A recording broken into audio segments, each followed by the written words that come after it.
Hello and welcome to CEO Nights with Nyimpini. In this show, we get up close and personal with some of the most admired leaders. You get to be a fly on the wall in a relaxed peer-to-peer conversation between two senior leaders outside of the boardroom. Our guests share their life and leadership journeys, just like I did in my best-selling book, Take Charge, which inspired this podcast. To help us bring you more free mentorship by the world's most renowned business leaders and entrepreneurs, please support this channel by subscribing. Thanks to our main sponsor, Nedbank, Avis Chauffeur Drive for driving our guests safely and in style, and to Heineken Beverages for the drinks. Hello, Cape Town. Good evening. It's absolutely fantastic to be here. For the first time, we bring CEO Nights with Nyimpini to this beautiful city. It is quite special for me and unique, really, in many ways. One, because I consider myself a son of Cape Town. I studied here at UCT 4 years, and my early foundational years in my career were also in Cape Town, where I've worked for 6 years. So I do have this beautiful city to thank for who I've become, and I do write about it in my book. But tonight, it's even more special.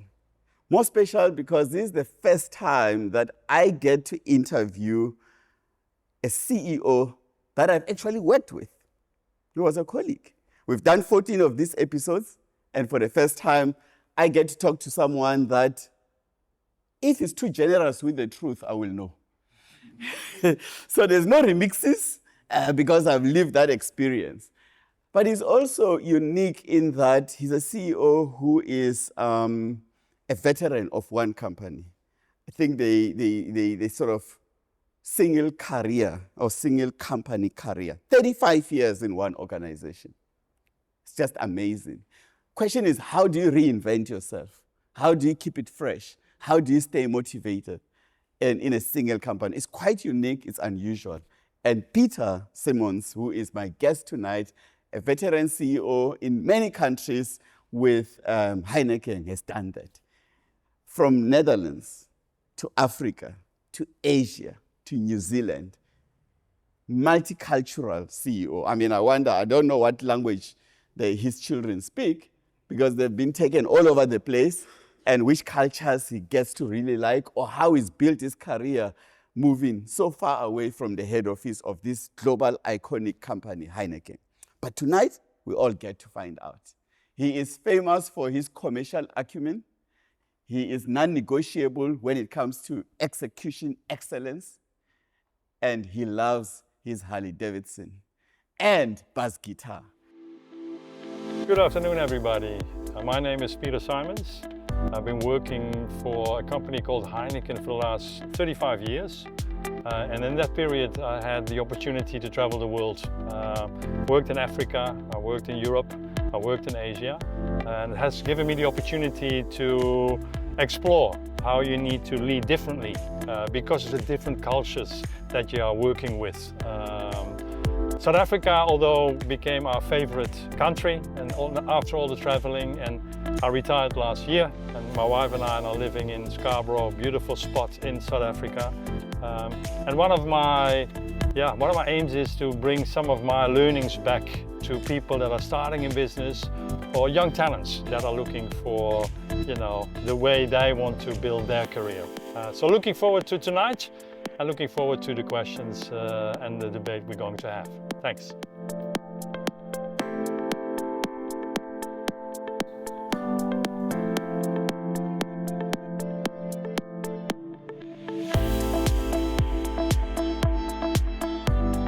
Ladies and gentlemen, please give me a round of applause. Plates, noise, clap. Peter Simmons.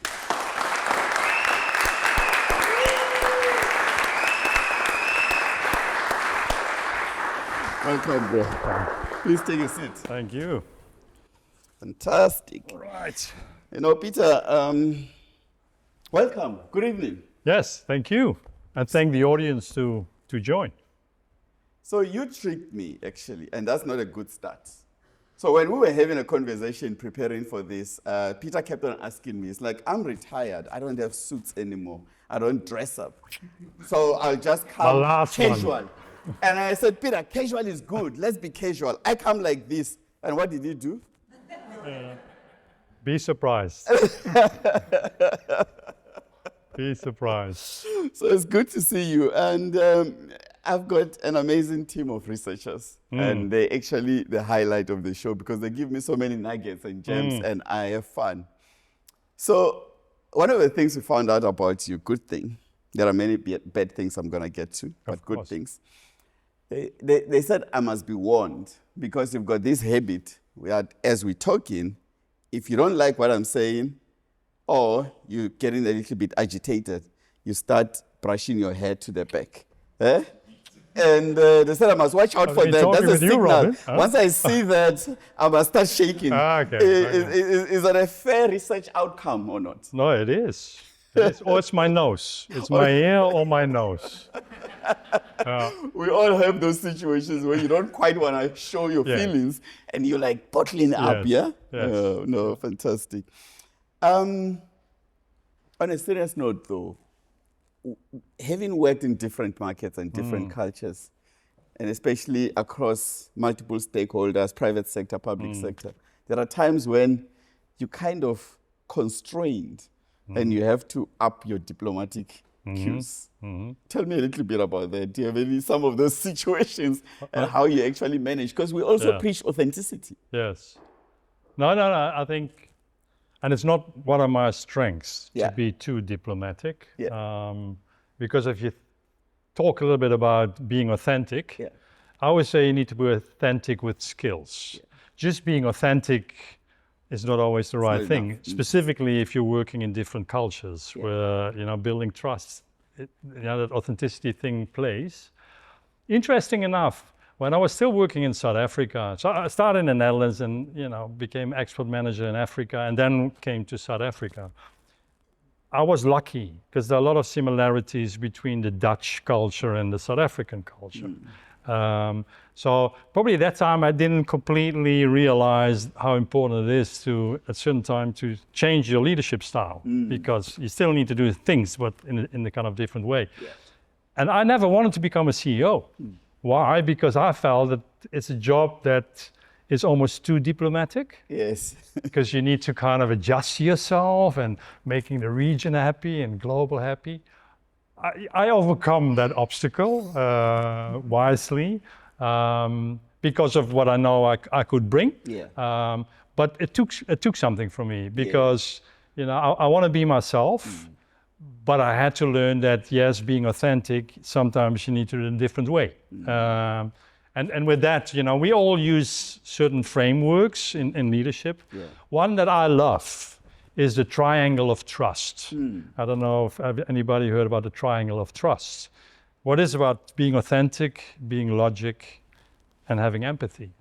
These three need to be strong to build trust. And specifically authenticity, because if you're not authentic, you act or you're being a diplomat. In business life, that's obviously not going to work. And I think for me, there's one element in the three that I have to work on, what is called empathy.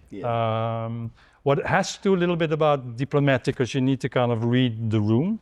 And it took me, as a person, quite some time to get there. That's why I had to stay in one company for 35 years, right? to get where I wanted to get to. So one of the things, though, and I'm glad you went straight to the triangle of trust, because I've heard about that kind of, you really believe in that. Yes. But empathy, I also struggle with. Yes.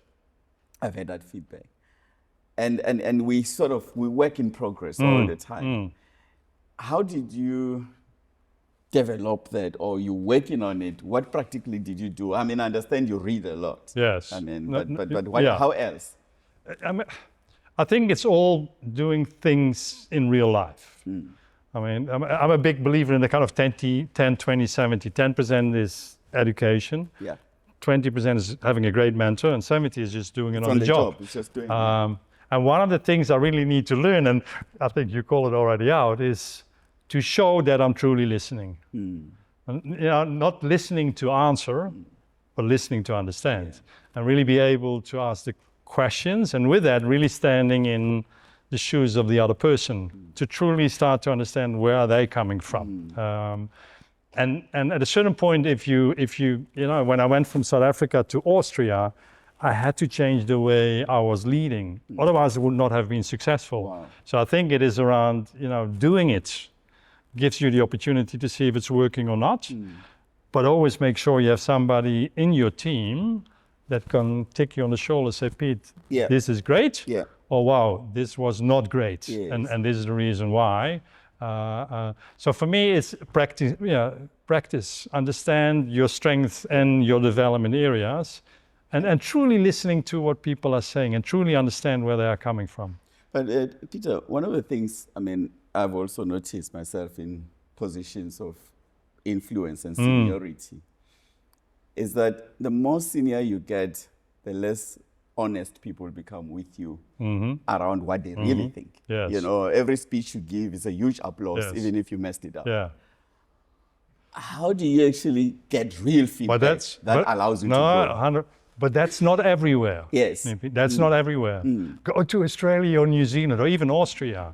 They hit it straight. If you talk nonsense, you talk nonsense. Yeah. Position, specific New Zealand, Australia, doesn't matter. It matters what you bring to the table. Yeah. So it's more your logic and your consistency that they kind of will appreciate, than that they would not just say and all applaud. In Vietnam, that's the case. Yes. They all applaud. They will not leave the office before you leave the office. Yeah. You're the first one that's going to be served when you go out. But you need to find people that you can truly trust and can tell you're on the right side of the conversation or you're not. Because you need that. You need that. Yeah. Even more. Yeah. But the interesting thing, what I've learned specifically in Vietnam, is at the moment that you have that trust and respect, it's amazing. Yeah. They will tell you stuff very openly that you would never expect to happen. But you need to build it. You need to be aware of it. You need to have somebody beside you. And probably I've been lucky with some great people in my management team that I could trust, and they were great on giving me feedback. So there's lots of people here, like for instance, they join a new business. Yes. From a different company, then you come in, you're hired as a boss of a team. Yes. Or you come from South Africa, you're in Vietnam, and sometimes you're seen as a bit of a head office puppet. You've been sent to go and fix it. And there's people locally who wanted that job. How do you win trust in an environment like that? Because you want to be immersed, you want to belong, but you're also seen as an outsider. Yes. But if that happens, I think the way I would do it, I'm not saying that's the right thing, but the way I would do it, and I had that once or twice, is being very open about the fact that I understand that they feel like this guy is taking my job. So there are two ways to approach that. Start to understand who are the people that felt should have got that job and didn't. Step into their world, because you need them on your side. But also, secondly, at a certain time, you have to bring something to the table that adds value to your people and to the business. Because otherwise you're not, of course, and you have to show that 100%. You need to bring them in. But if they don't want to change, that's also the tough call people need to make. Then you also need to have the real conversation. Because if people do not want to go with you on the journey, then So you walked into that one, because I have had this conversation, I remember very well, with Mpumi Madisa, who's the CEO of Bidvest. He said, and I'd like to have your perspective on this, one of the things that some leaders struggle with, talking about having tough conversations and delivering negative news. I think most CEOs at some point have to do Section 189, retrench and restructure and let people go. And you also have to fire some people, and sometimes friends. It's something you cannot avoid. How do you gear up and build up to such tough conversation? Because some people I've noticed, and I've worked in many organizations, are even afraid to go on a scale of 1 to 5 when someone has been a terrible performer that year, to just tell them, sorry, you didn't do well, no bonus this year. And if this happens again next year, you're gone. those conversations need to be had, Yes, but they're yes. not easy. No. What coaching would you give? Because we've got leaders here, Yeah, many of them people managers, yeah. I mean, to someone who's a bit Yeah. apprehensive about that. I mean, the first thing I would say, if you have that bad conversation and somebody is surprised, you have not done a great job. Yeah. Because you cannot have a kind of 1 year, once a year you have a conversation, you haven't done it right. Yeah. I mean, you should know, that person should know. And specifically if it sits in your management team or one layer lower where, there are important roles. So it should not be a surprise. You should develop together, a plan to get somebody on a certain space or on knowledge and experience or on leadership, but be very clear on that. But there is a moment of truth where people are just not able to step into that. Yeah. Then you have the conversation. But again, that should not be a surprise. Yeah. Because then you haven't done a good job. Yeah. So your whole performance cycle should be kind of well defined. And I think as a management team, because the management team obviously reports to the CEO, they are all senior leaders. Yes. You don't have to tell them what to do. It's much more how do we build together as a team the business, because there's only one team who can do that. Very quickly, in that team you will find out who's adding value, who's not. Because it's always interesting when people get dismissed. Often what you hear from people that know that person, finally. They know much earlier than we know. And I think as any leader of a business, you need to know your people, you need to have these real conversations, but it cannot be a surprise. Then you as a manager have not managed that in the right way. Get a dedicated relationship banker, preferential rates, 100% home loans, travel and lifestyle perks, and access to wealth solutions. Get the complete private banking experience. Digital when you want it, human when you need it. So let's pivot to integration, mergers and acquisition. Yes. Inorganic growth. Yes. It's one of the many ways that organizations, large organizations grow. And you've been part of integration of many. We met at Brand House when Diageo and Heineken came together with Namibian breweries. And then later Distel and Heineken came together.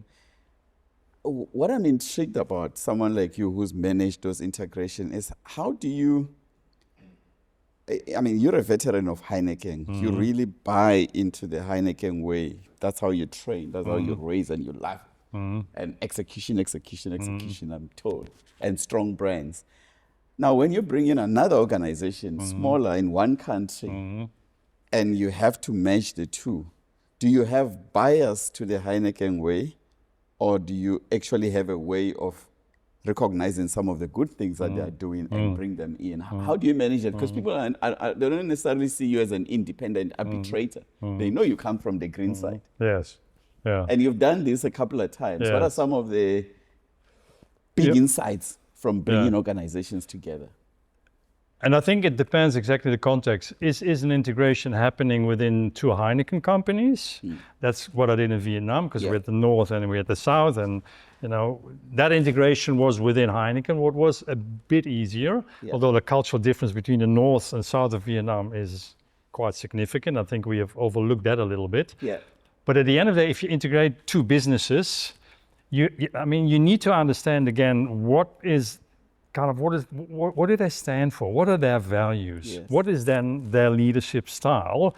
And if we then kind of overlay that, can we just say, these are now the new values and these, you can't. So for me, it always starts with my own management team, because when you come in, you don't change in day one. It mostly takes you kind of 3 months. Into a moving exactly, bus. The bus is moving. You need to get people involved. And what I've been doing lately is, not just the management team, it was always management team and management team -1. Mostly it's about 50 to 60 people where you really come together and start exploring, where are we now? Where do we want to go? What are the values that we want to live? Are they similar to what, for example, the Heineken values or the MBL or the Distel values are? And if there's some real differences, how do we capture that? Because you don't want to lose that. Because you're not there to tell them, we're good and you're bad. Not at all. 1 + 1 should be 3. And I think that is exactly. And I think if I look at lots of M&E, one and one is not always three. Yeah. And I think it has to do with cultural differences. I mean, and you cannot just change that either. Yeah. That takes time, and integrations take time. It takes 5 to 10 years till. I mean, I always take the example. Heineken bought Amstel in the Netherlands in 1965. Am I correct? Yeah. When I joined Heineken in '91.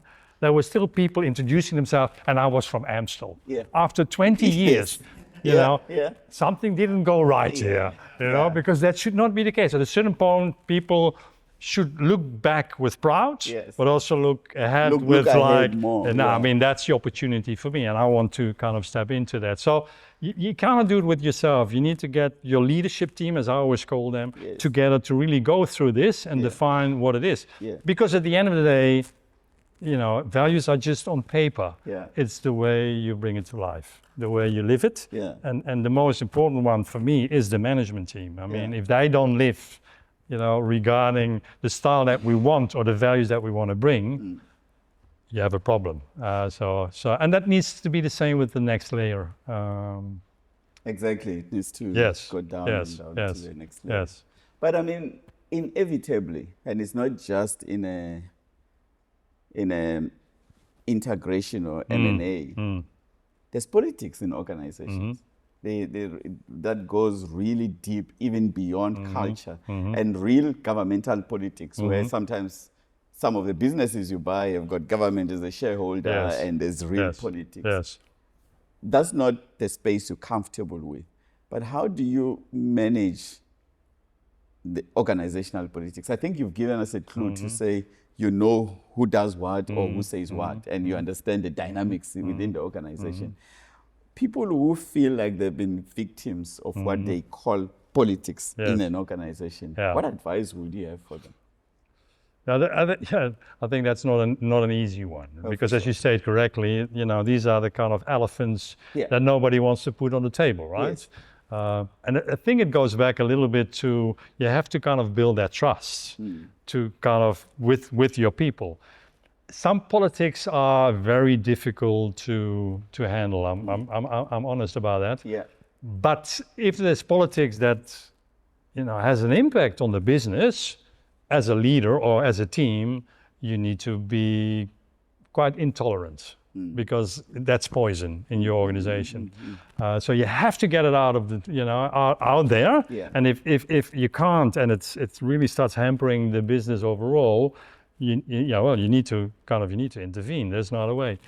The other point that I've always tried to do is, in every company I worked in, I always had a consultant with me for a long time. Why? Because my role as CEO has always been change, or integration, or, whatever it was. There was always change happening.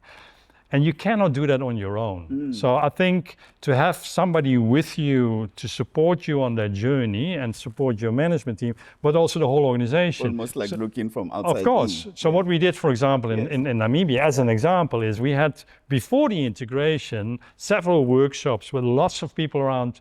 What does change do to a person? What is the kind of thing that you go through? Where are you sitting currently? Have that open debate and try to get some of these things out there. But it does mean that you as a leader need to be in there and truly listen and be with them to understand. And also be clear what you can and what you cannot do. So you can't overpromise. Yes, no, you can't. But help people through that change process, really what has changed and how do you get through it? Have the open conversation from a leadership perspective that where there are politics that start to intervene, guys, we need to start having these real debates. So, 35 years at Heineken, clearly several CEO positions in different markets. What I've learned, one, is that it's expensive to have an expert. So you've been an expert multiple times. So clearly the business trusted you and you would have been considered a performer in an organization. How did you manage delivery and performance such that you are relied upon and trusted as someone who delivers? So for professionals sitting here, how do you actually hold yourself to account and deliver? I think it starts with the latter one. I felt strong accountability and ownership as an expat to deliver, because I knew it was not just me, it was my family, it's very well organized, but it does. So my thing was always, if I don't add value in, then I'm the wrong person, to be here. How do you do that? I mean, the first thing is you need to deliver from almost day one, and I think that's what I've been trying to do, from a sales rep to logistic to, all the time I wanted to be good. And it's in my DNA, I'm passionate about my business. Why is the excellence? And I think it's a good one to discuss, because strategy can be eaten at breakfast, lunch, or dinner, doesn't really matter. And I always hear people talking about shaping and strategy. Overall, it takes a few weeks, a year to have that really nailed. The interesting thing in the world that we're currently living, any strategic plan for 5 years, you can already put aside, because the world has already changed, right? For me, it's the translation from strategy into what are we now exactly going to do? And the people on the front line, do they truly understand what you want to do? And do they have the tools to make that happen? Otherwise, you just talk here, but nothing is happening there. And that's why I am just passionate about it, because, strategy without execution, to be very honest, you wasted a lot of time.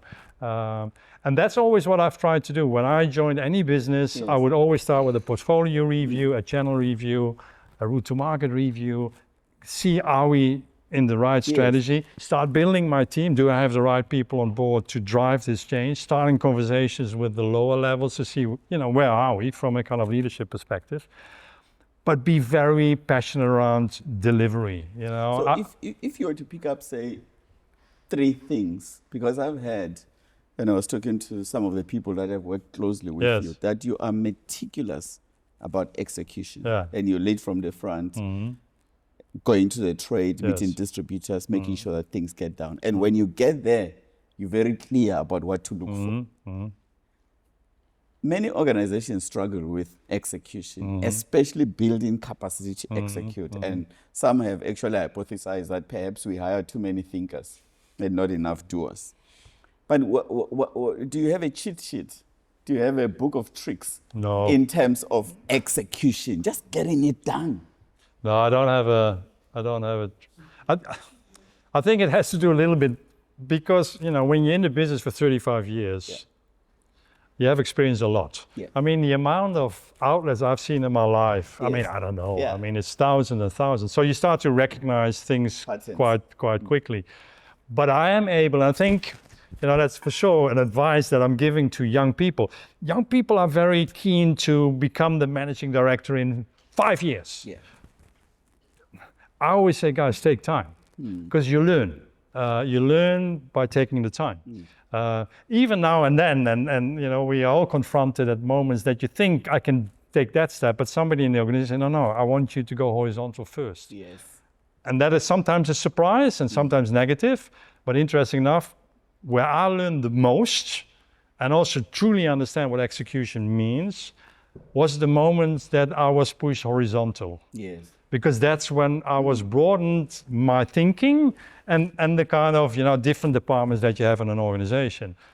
For me, that has given me so much knowledge and experience that I can go to any trade and get a feel around, are we right or wrong? And I don't have to visit too many outlets to get a good understanding for that. And I love to do it. I mean, I love to meet customers. I mean, my thing has always been, passion for my consumer and passion for my customer. And truly enjoy what you do. And that can only be in the connection that you get with people.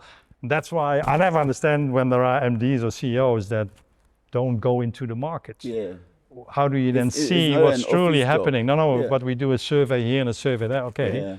Send us some pictures. Exactly. Send me the pictures. Plus you have time with the people on the ground. I've learned so much on some great merchandisers, some great sales rep that came with ideas that I thought like, why haven't we thought about that sooner, or earlier, and bring that back. It's not for me to kind of, I will ask the question, it's then up to the team to do what they need to do. Although again, Nyimpini, you need to be careful because again, culturally, like in Vietnam, the first time I went into trade, because that's what I do, the kind of first 3 months, I was just asking questions around things they were doing and how they were doing it. And when I came back, I sat with the sales director and the HR director and kind of systems, were some challenges there. And I felt, things are happening, and I went back to the trade 2 weeks later and everything that I questioned was changed. But we didn't discuss together kind of what do we want to change, really. So it was the top down. Yeah, no, it was like, you told us to do that. It wasn't a question, it was an instruction. Yeah? You told me. So I had to learn, to think, but not yet kind of express it. Yeah. In some other... We are brainstorming. Exactly. In some other countries, you just keep on brainstorming, right? Yeah. Okay, let's have another consultant. Nothing gets executed. Nothing gets done.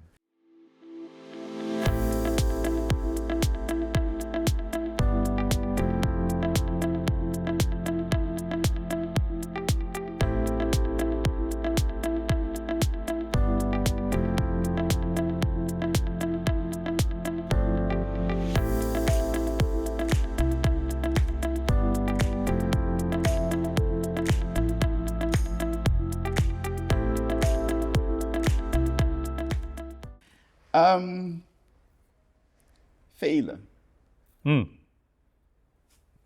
Which one was the most brutal for you that you could share? And the lesson I like to get here is that, of course, we need to avoid losing lots of money and failing. Sure. But at the same time, if you don't fail, it means you haven't tried. You don't learn. So how do we develop a healthy relationship with failure and bounce back from something that has gone wrong so that it doesn't destroy your career? No, I'm not very good in not winning. Yeah. So I'm also not very good in failure. When does the Netherlands win the World Cup? Oh, sorry. Maybe that was a bit below the belt. That was nasty. I'll come back to you. You wait. No. So failure, many. And I mean one that hurt me the most because it hurt some people. If you lose money, guys, with Heineken, I mean, you can make some mistakes. So I mean, I'm not too worried about that, to be honest. Yeah. And you will earn it back one way or the other. But I still remember, it was my second role in Heineken, and I became the logistic manager. And again, that was not what I wanted. But somebody told me, Pete, that's the direction you need to go, and these are the reasons why. And I thought, okay, let me be surprised and do it. One of the most challenging jobs, because I had to integrate 3 businesses for the first time. So that was a massive change process. And I just thought the decision is made, and all the guys that were in the top of managing these businesses, guys, the decision is made. So let's go for it. Let's go. What's the problem? Not understanding that for them, it was a massive change in the way they worked, in the position they had. And I was not empathetic at all. And one of the guys, he couldn't make it anymore, in the sense that kind of he had a terrible burnout that, to be honest, probably was caused by me. And it took me some time to reach out to him, but the relation was already damaged. So one thing that I learned from that time was, if you go through a change process, you need to take people on the journey. What does it mean? But you also need to be very clear who is on the journey with you and who's not. Because who's not, you need to find a way together to have a different way to do it. You spent over 3 decades in what you call consumer goods industry. Yes. And everywhere you read, and I know you're an avid reader, consumer goods industry is in turmoil at the moment. In fact, no less than 10 CEO changes in the last 3 years of global, big global FMCG companies. Unilever, P&G, Coca-Cola, all of them. They've just gone through Heineken, Diageo. Yeah. And one of the things that they say it's happening is that it seems like they missed the Gen Z change, eating less chocolate, drinking less alcohol, whatever, and those kind of things. Is that and not being fast enough to digitalize and invest in AI. For the industry that we grew up in, I spent 20 years in FMCG, Diageo and P&G. Yeah. And I have a soft spot for the industry. And it's painful from outside to see it crumbling. The shares, bloodbath. What do you think is happening there? I mean, yourself, just generally in the industry. And are there any lessons that perhaps are not just for FMCG, for us as business leaders, it's applicable to industries where perhaps there are life cycles that we don't pick up? Yeah. And I'm asking this because we've seen something like that in the vehicles industry, where all of a sudden the Chinese cars were like 7% of the market, and now they're 30% in like 5 years. Yeah. And many of these people didn't see it coming, and it went boom, boom, boom. Yeah, no, I think I don't have the answers, obviously, otherwise, but I have some thoughts about it. Yeah. And one is, and I think I said it before, this world is changing so rapidly. Not just the world, but also within regions and within countries. And what you've seen with some of these big companies, it's a cycle. Centralization, decentralization, centralization, decentralization. What I mean with that, centralization means very much driven by global, and kind of, the operation themselves need to do what global tells them to do. Yeah. What is kind of one side. The other one is decentralization. The opcos just run their own business. Yeah. And global is there to kind of pull it all together. I do think that we don't get it always right. We don't always get the balance right. And because things are changing so fast and it's happening on the ground, when it's too centralized, you're busy with stuff what is interesting for the region and maybe interesting for global, but you're not going to win in the market. Wow. Okay, and I'm a strong believer. Give the management team the opportunity to do what they have to do, and if you're not happy with it, find another team, or have the conversation around the strategy. But don't get too much engaged in the detail, because it gives you not the opportunity to see what's happening outside. Because the more you go down, the more you push people down. And if you push one person down, you push the next one down.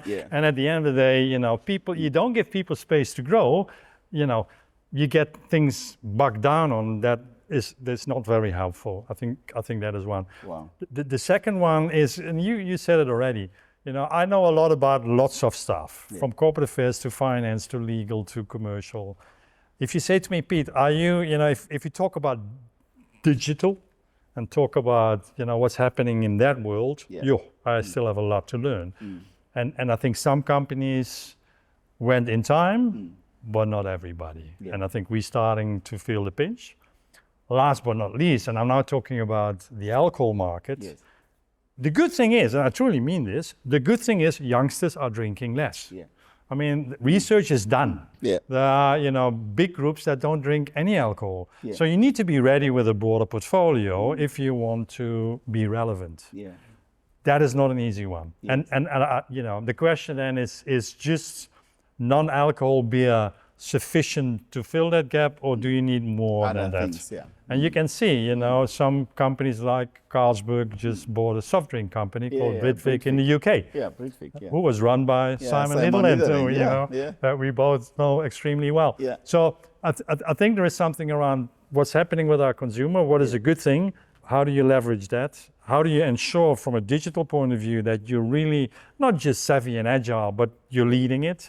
Last but not least, make sure that people on the ground are able to see what's happening so they can react. So it's not global that is telling you what to do, because the market is very different. So I think that would be kind of where my thinking is. I like the point around empowering people, because like you said, walking the floor, you get a lot of ideas from people who will not even think. There are things I did in Uganda breweries that I got ideas from the truck driver. So we need to utilize all 100%. Of those talents that we have. You said several times that, well, I ended up here. It was not my plan. I ended up here. It wasn't my plan. And I think you talked about logistics. Talk about flight moves. You talk about you didn't want to be a CEO. I learned one thing of what you wanted to be. And again, you didn't end up being one. You said somewhere that your intention was to be a doctor. That's correct. So actually, talk to me about career planning. Does such lingo exist? No, it's interesting. Oh, you're Obviously, an if you accidental hero. no. If you obviously read the book, your book, Take Charge, and Yeah. really leading it. Yeah. Listen, you need to have the ambition. Yeah. Let's be clear. I mean, and that's what people are looking for. Other people have ambition. Are they stepping into areas that they would not normally step into because they want to learn? Yeah. Right. And I did all of that. Yes. But when I started as a sales rep, would I ever know that I would sit here or become a CEO? No, that was never in the plan. Yeah. But I like to be challenged. I like to be surprised, and I wanted to see the world, and my wife as well, and also the kids, because I mean they've kind of seen a little bit more of the globe. But I do believe now and then you truly need to listen to your people around you. What sometimes is a disappointment. And I take the example when I left Brand House. What was a big company as the sales director at that time. And I had to almost sell myself back into the Heineken company because I was working for Diageo for 6 years. And before that, I was in a joint venture with SAB. Yeah. And I felt that I was bigger than life. Yeah. And the guys saw it and they thought, Pete, you give this role. So I got a great role finally, because I became the GM of the export organization of Central and Eastern Europe. But when I got that role, I was not that excited because I thought, no, and I want to become a managing director. I want to have my own brewery. Yeah. The good thing is, because I did that, I really started to understand, how do you lead change? What does it mean to be a managing director? Because that's not in the operation. You need to be able to go in and get the right, but at the end of the day, that is what we do. We set the strategy, we ensure we have the right people, the right structure, the systems to bring that to life. Yeah. That's what we need to do. And I had some good time to just get that right before I went to Hanoi. Got a brewery under my skin. So I've built it up. So Vukani, the CEO of Microsoft, talk about growing where you are. Yes. And being who you wish to be in the role that you're at. And then you talk about flat moves. Yes. Sometimes you Yes. learn the most doing those. Yes. And yet people are obsessed with upward mobility all Yes. the time. Yeah. But I think you mentioned something about you get in this role and you're not so excited about it. And quite often in life, in organizations, we apply for roles we don't get. Yeah. And sometimes we send to do roles that we don't really like. Yes. But it's a necessary evil, isn't Yes. it? How do you pick yourself up? Yeah. I mean, I had one guy who has been my mentor. I mean, he's not with us anymore for a long time. So when I was kind of confused or disappointed, I would sit with him. Yeah. And have a conversation. And he kind of would bring me back. And I knew if you become, the boss of an export organization, whatever organization, you cannot show your disappointment. I mean, you need to have the energy back. And, I could turn it around. But the moment that it all happened, I wasn't a happy chappy because I had to go around and almost sell myself. And I felt like, don't you know me? No, I don't know you. And again, that happens quite a lot in global organizations. It does. They say that that's one of the downsides of being sent abroad, Yes. further away from the global head office. Yes. How did you stay connected? I think that was, for me, it was less challenging because of the long time I was spending with Heineken. And the guys that became my bosses even worked for me. One of the presidents was my trainee in Nigeria. Dolph van der Brink, who became the CEO, was the sales director in Congo when I was working here.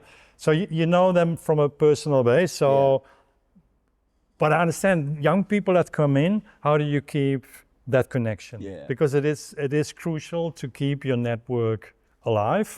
But because I knew people, I knew kind of make my calls. But I was also sometimes a spokesperson when things were happening. I would say, guys, this is not going to work.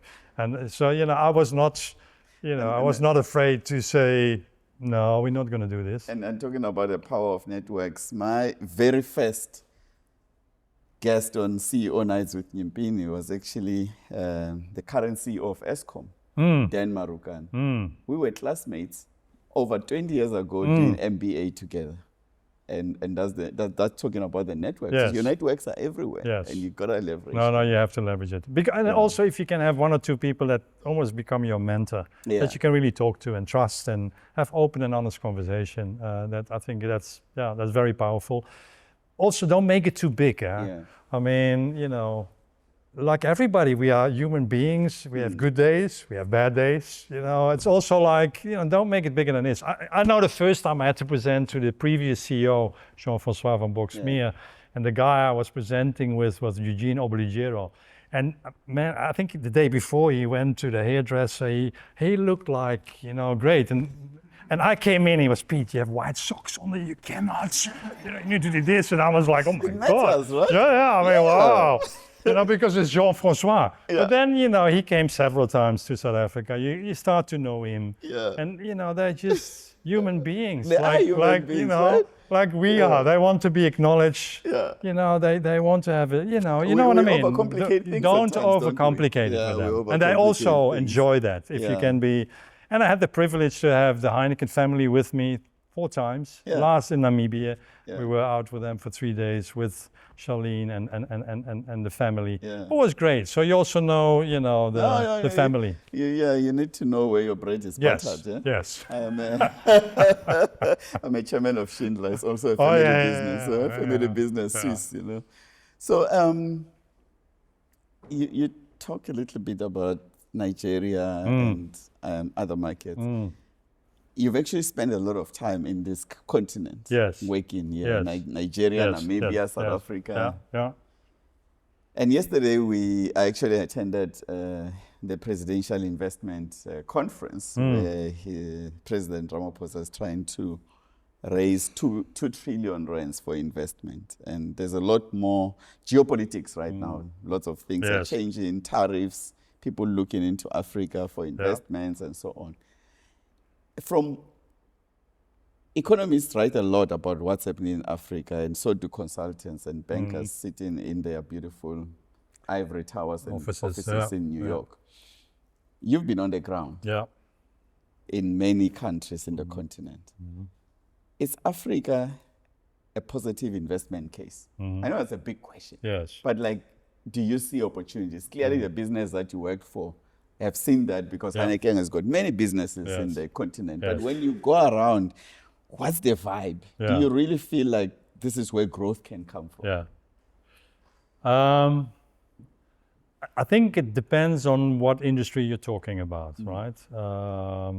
Because I still believe, you know, there are more than enough countries where there's still an emerging economic market where there are opportunities, right? And what I had to do, because not too many people kind of went from Europe into Africa because they all think like, because what we see in Europe is always the worst case, you know what I mean? I've been to 24 countries in Africa, and in all of them I've seen opportunities. I think the interesting thing is, and exactly what you are stating is, I think there are massive talented people here. They have fantastic ideas. I think the big challenge is, where do we get the right investments to bring it to life? So it's good to hear that the government is kind of working on that. Because for businesses, businesses want to come, but they want to make sure that whatever they do, the infrastructure is there, the security is there, healthcare, all the right things, education as one of the most important one, to ensure that you have the people that you can work with and, kind of develop together. So, that's why I love Africa. Africa is... we know you're African at heart. Yes. Because, you've been to so many continents, so many countries, and for all we know, recently, you hung up your boots. Yes. And you went into retirement and decided to come and retire in Cape Town. Yes. In Scarborough, well, it's not really Cape Town. In the Western Cape, No, we do. Yeah, we just love it. It's challenging, and for all the right and the wrong reasons. Sure. But yeah, it's just a beautiful country. The people are, they're amazing. Yes, we have the challenges, but I think we can overcome them. And I think we all need to play a role in it. And for me, to go on pension was not an easy one to make. But at a certain point in your life, because I always said, listen, this business is a game for adults. Yeah. And you need to enjoy it. If you don't enjoy it anymore, then, you need to make your call. Yeah. And to be very honest, I got to a point that I thought like, I'm done. Just about everyone I spoke to described you as a hard worker doesn't even begin to describe it. It's like you're so obsessive with putting in the hours and getting things done. Weekends, evenings, all of that. Did you ever have a burnout situation? No. And how did you balance that? Because it does take hard work. Yeah, no, it does. It really does. I mean, Yeah. you know, and Vukani said the same, Microsoft CEO, I cannot lie to you, you gotta work hard. Yes. Yeah. But then we also talk about balance Yeah. and distressing. Yeah. Yeah, I think it goes back to kind of what I said, right? That I truly enjoyed my roles. I Yeah. truly did. Yes. And I got a lot of energy out of it. So for me, you know, it wasn't, Didn't feel like no, work. it wasn't that difficult. You know, was my family always very happy with me? No. You know, as my wife always said, Pete, you know, I mean, it's Heineken first, then second, and then third, and then it's probably me and the kids. Yeah. And, you know, maybe there was some truth in it. Yeah. But no, I've never seen it as a burden. Yeah. That's why I retired earlier, Yeah. because I you know, I want to be still fit, healthy, To be there for to them. do Yeah. you know, to do what I want to do, and really, you know, have time with my kids and do the stuff that I also like to do. What is indeed, you know, playing my bass guitar again and Yeah, reading. I mean, Peter is back with his band and is writing music again. As a Yes. bass guitarist, you know. And then in today's world of digital, you might just Yeah. release a song on Spotify. You never And know. we see you on stage, yeah? Yeah, you never know. There is a Although CEO, there is there is a CEO of an investment company who's a DJ. Oh, really? Yeah, why not? Yeah. I mean, why not? I think there are some similarities Yeah. because you're on stage. Yeah. You are To be on honest, stage. as a Actually, leader, you you're are. every day, 24 hours on stage. People Yeah. will always watch you, see what you're doing, how do you act. You can get a lot of sort of training for Yes. some of the things that you do as a Yes, CEO yes, from actually yes. non-CEO No, work. you're right. Yeah, Yeah, you're right. I spot mean, on. I remember there was one leader who was also a preacher at church, and he was actually a CEO by day. And the skill of standing in front of people and delivering the script Yes. versus when you're talking to the Yes. investors, Yeah. same Yes, WhatsApp group, yes. as young people would Yeah. say. Nedbank private clients get rewarded with greenbacks. Get up to 30% off on flights with Greenbacks Travel on Avo and up to 2% unlimited cashback on all Nedbank Amex card purchases. Plus, even more rewards on Fridays. Join Nedbank private clients today. See money differently. Nedbank. Hi, Pete. I suppose, I mean, you've worked in many countries with led thousands of people. So as my question is, you know, from a simple human nature point of view, what are those personality traits that you've seen across generations and companies and countries that make people successful? I do think that is a bit dependent on the country that you're working in. At the moment of change, real leaders will step up. And why they step up? Because they see the opportunity for the business, but they also see the opportunity for themselves. And often they do that with a bit of risk, because not everybody kind of is there yet. So, you know, what would that mean for that personality? You know, one is being curious around what's happening around you. With that, truly embrace change. Because, I mean, there's one consistent, what is change? So you need to embrace it and take the lead where you can take the lead. Because again, I truly believe that's when leaders kind of step up. There is something around, you know, not everybody likes it, but there is something around hard working and being disciplined and structured. But I've seen people, you know, growing from strength to strength just because they wanted to learn, they were open for feedback, they saw the opportunity, they grabbed it, and they just grew kind of with it. I think that's what you can see. The way people lead and the style they have, that's very depending on culture.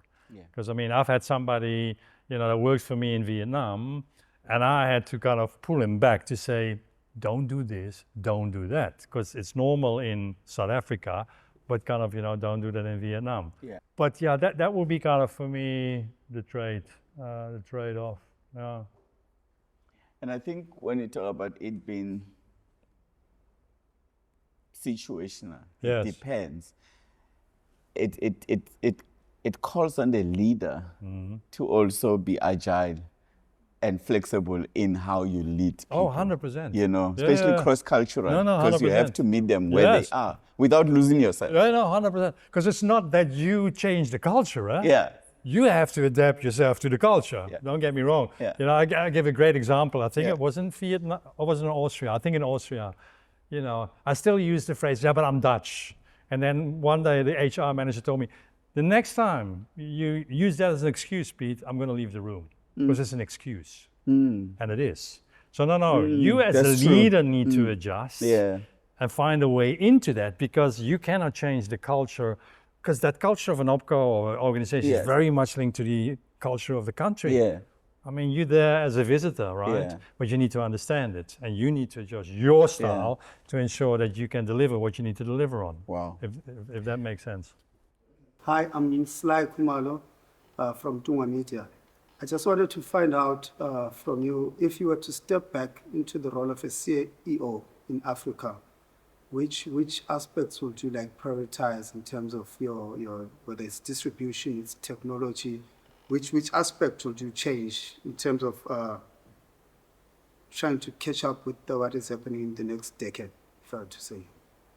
I think I get where you're going. So you're retired now. So much has changed. Yes. If you were to go back Yes. and lead Nigeria Breweries, Yes. as an example, Yeah. what do you think you would change in the next 10 years versus how you did it in the past? Yeah.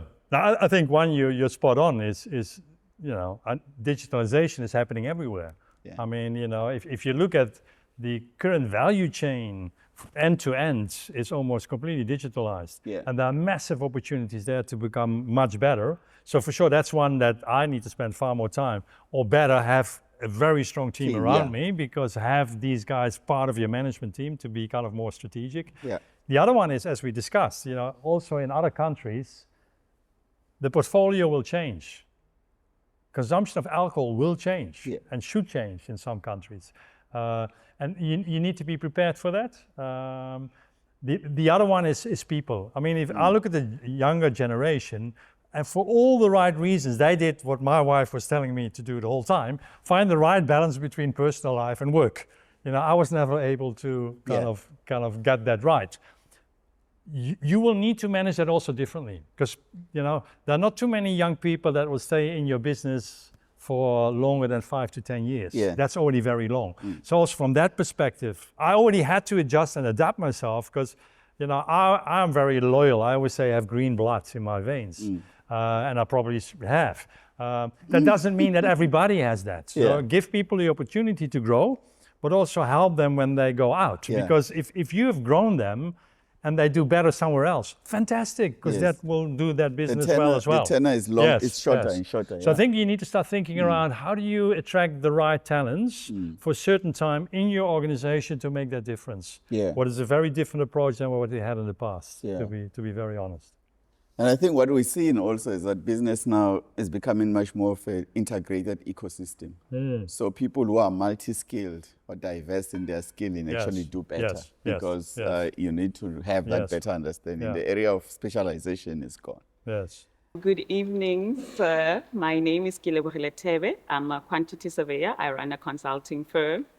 And my question is more about operations. So there's a guy, he's one of the pioneers of quality. He's called W.E. Denham. And he's one of the guys that assisted Japan to post the World War II to become one of the leading countries in terms of the products that they produce in terms of quality. So he had advised them that they can adopt the quality techniques of the Americans, but not the management.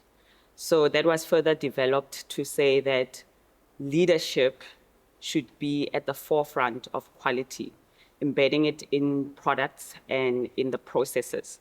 Okay. So I just want to find out what that actually means, having leadership commit to processes and products within an organization like Heineken, as big as it is.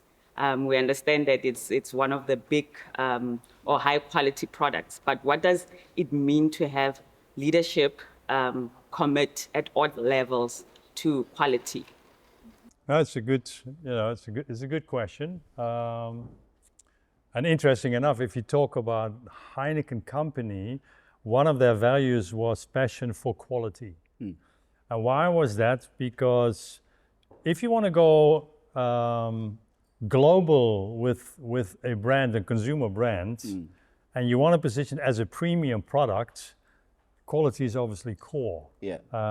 What doesn't mean that any Heineken brewed in any organization in the world, and I think we now have, 65, but guys, don't hit me on the number. It means the barley is coming out of Europe. It means the yeast is from the A yeast that we kind of consistently grow.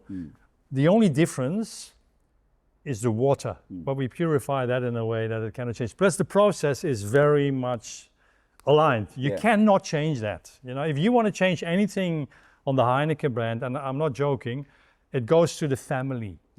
So when they went for Heineken 0.0, the family is part of it. They should be, because it's their name kind of on the bottle. So to pull that through the whole organization from a quality perspective in supply, again, you need to make sure processes, systems, procurement, it's all aligned, because otherwise, that will not work. We have seen, although, a shift. It's not about passion for consumers and customers. It's broader than just kind of quality, right? But I think if you look at Japan specifically, it's a culture that consistently wants to improve the way they do business. Consistently. What is something that we have adopted in some operations, also other companies, but I think in Japan they are just so passionate about consistently improving their processes with the outcome to have a better product. In whatever cases, it's quality or usability or innovation. Using the legs of Gemba. Exactly. But I think it's in their culture as well that they are meticulous around these things. So you can do it, but again, make sure it's on the right product and the culture of your organization does fit into it. Okay. Yes, Caesar from IQQ speaking. Peter, I just had a question. I was curious, at your peak, how would you typically set up your day for success? And were there any elements within your routine that you think helped in that regard in terms of it being successful? Sure. I think it goes a little bit back to what Nyimpini was saying. So listen, I was in the office at 6:30 every day, 6:37. And why was that? Because I'm an early bird anyway, so that's just what it is. But it gave me the opportunity to kind of prepare my day, because from 8 o'clock onwards, you're just in meetings, to be very honest. And because I was passionate about going out in the trade and see what's really happening, that was the way I worked. So I want to be prepared for the meetings that I have. And listen, the first thing I did, not anymore, and people that know me, is looking at the numbers. I knew my numbers from right to left, from top to bottom.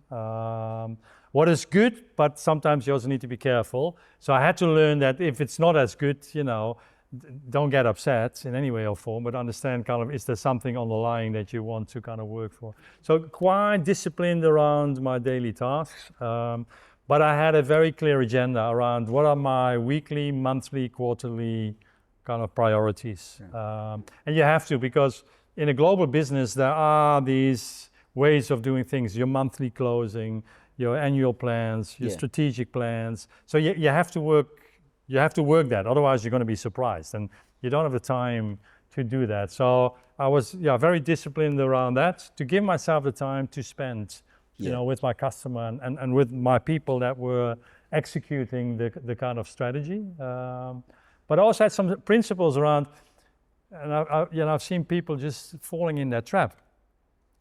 If you don't like something, but you cannot change it, please don't bother. Only work on things that are truly important for you as a managing director, and that you can really change and or influence. If not, you are wasting your time and wasting your time of your people as well, because that you're going to ask questions that kind of are not really relevant.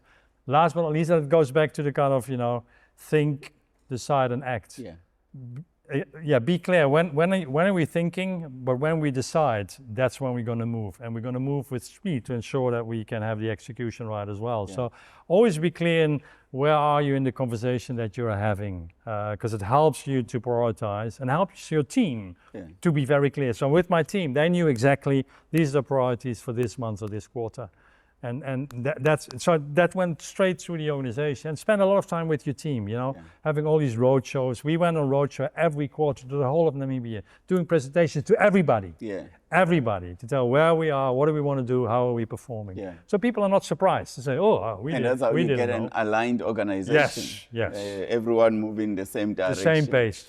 I mean, when I did the advanced management program at INSEAD, they said globally they did a research, and there were like about 7 qualities that CEOs that do very well need to have. And consistently, CEOs were bad in 2 things of the 7.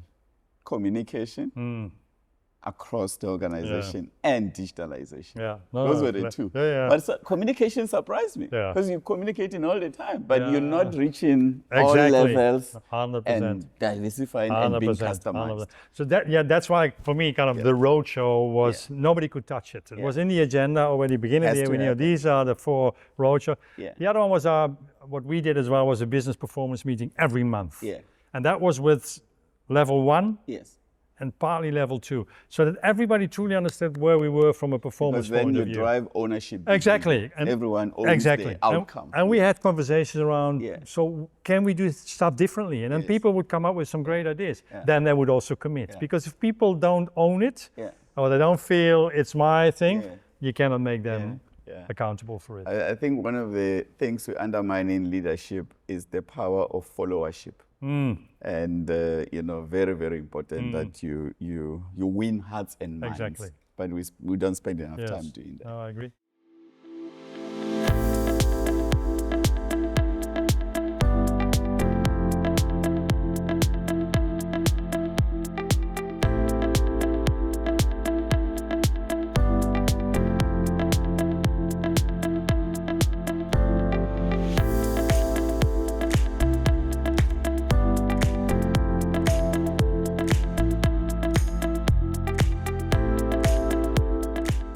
Good evening, Bali Sungwani. Recently appointed as a key accounts manager, looking after retail in the Western Cape. So before then, I've been with the organization Avis for 15 years, and I was in operations. I just recently moved to sales. And my previous team, it was about like 50 employees, and there was a lot of discipline taking place. And one of the things that you mentioned is that if it takes a year for you to know that the employee needs to be disciplined, it means that there's something that you did not do right.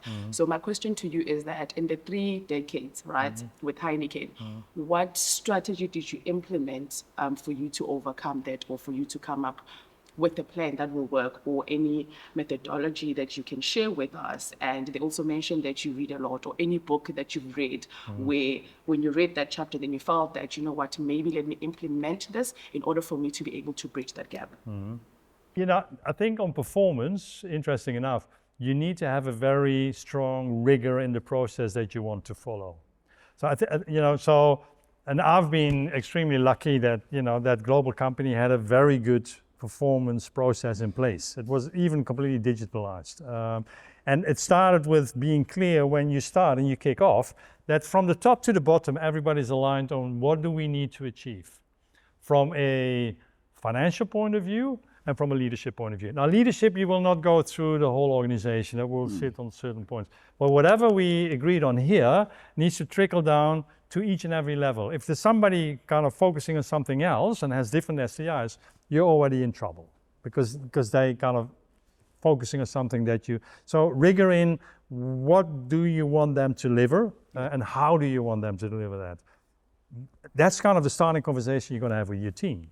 It's kind of, start with that conversation, align what it is, have at least every month or every 6 weeks a conversation with your direct reports around how are they doing, so you have a good understanding on the operational bit. And every 3 months you have a kind of performance review with them. Are we on track? Are you delivering? Where can I support? Do you need training or whatever it is? So you have at least 4 interventions per year with those people to understand where they are. Because then it cannot be a surprise. But it really starts with the start of kind of what are they accountable for? What do you want them to deliver on? Agree on that and then keep on tracking it through your cycle of conversations you have, but make sure that performance review is happening on a regular basis. It cannot be the case that you have one session and then somebody tells you, no, you didn't do your job good, because that is not the way it should work. Although I had some surprises with some of the people that I report to. It was kind of one conversation. Yeah.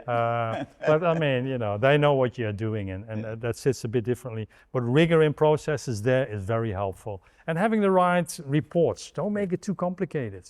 And I just take that example, and I don't think it's unique for Heineken, but from a behavior point of view, we looked at 4 things. Can somebody connect into the organization? Can somebody develop people and teams? Can somebody shape at a certain level? That's not everywhere. And can somebody then deliver and perform? These were the kind of 4 leadership behaviors that we would look at people. And at the start of that kind of session, you knew very strong here, not as strong there, get part of a project so you get stronger in strategy or shaping, for example. So be very clear on the terminology you're going to use. Makes a really big difference. People talk the same language, are clear on what they need to deliver, and there's a very clear process that enables you to have these conversations. But it's never easy, yeah? I mean, the good conversations are always great, but then somebody expects even more money-wise. If it's tough, it's tough. And I think the key is to deliver it with empathy. Yes. But people appreciate transparency. Yes. Some of the people that I have fired are my best friends because they've gone on to do better elsewhere. Yes. Sometimes it's just a mismatch. Yeah. And you're doing someone's career a favor by having those conversations 100%. And they go on and be unleashed 100%. And they learn from that. I'll add just 2 quick ones on the behavior that we had at Diageo and GE. One was create possibilities. A leader create possibilities, because what got me here won't take me there. So as things change, you need to be able to create possibilities for the organization to win. So that is why we said you have one foot in the present and another one in the future. But people are amazed and say, look at what this company has done. Wow, new iPhone, new this. It's been done by people. So you cannot take yourself out of that accountability. Very important. And the next one is grow yourself. Grow yourself was a behavior. Are you intentional about growing yourself, or are you waiting to be grown? Because the point is that your capabilities, you're a work in progress all the time. So your capabilities need to be ahead of the curve for you to cope with more complexities in your job. Therefore, you need to grow yourself. And that I look for in people. I just wanted to ask one question. So basically, you were saying like you across the markets. So I was going to ask, what was that one leadership principle that you took throughout, and it doesn't matter with the culture or country? Guess what's the one thing that worked for you cross country? And has never changed. Culture? It has never changed. Oh. Yeah. Who are you in your DNA? Yeah. What's your signature? I think what hasn't changed are probably 3 things. One is I love to connect with people. And I think I'm able to connect with people from top to bottom. And I think that's really important, for any business. So I would call that one out. The second one is, just being passionate about what you do. Yeah. My point is, do something and do it right, or don't do it. Because half work. Why would you even bother? So I think that always worked for me. And be who I am. I think as a person. But understand that sometimes my directness is not always the leadership that I need to show, because that doesn't work everywhere. So that kind of authenticity, don't lose your passion, and enjoy what you do. And I truly mean that. I mean, if you, and I say to everybody, take your time, learn, go horizontal now and then if you need to, be surprised. But enjoy the journey. Sometimes I sit with young talents and they all want to become CEO, marketing director, whatever. And I said, so at the moment you're there, what then? You think a miracle will happen? Suddenly you're like, oh, now it's not. So enjoy the journey that you're on, truly. Don't put yourself under too much pressure. That's why I'm saying take time, don't, and I think that is causing some of the stress. I mean, in Asia, specifically South Korea, I've been there several times. The stress the people put themselves on is just not healthy. It really is not healthy, so enjoy the journey you're on. Take your time to get where you're going to get, because if you're there, you're still the person who you are. I mean, it's much more to enjoy kind of where you are and explore the world, because it's, it's amazing out there. It really is. Amazing. I mean, thank you. It's really what I want to say. Please, let's give him a round of applause.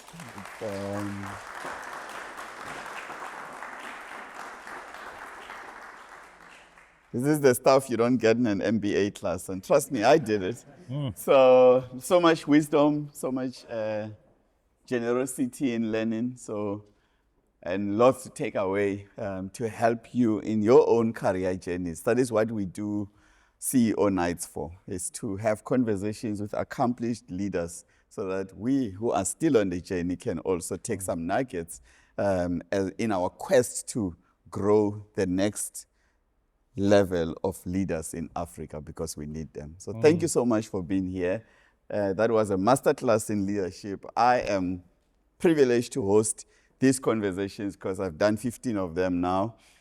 And I learn a lot just in the engagement. So thank you, Peter, for coming all the way. And we wish you safety and comfort of our AV sponsored Range Rover that taking you back home. I'm jealous. You should be. And thanks once again to our sponsors, Nedbank, for enabling these conversations. And of course, not forgetting Heineken Beverages, who are sponsoring our drinks, and they've been from the very beginning. It's not just tonight because of Peter. No. They've supported us from the very beginning. So thank you so much. Enjoy the rest of your evening. Thank you. Thank you. Awesome.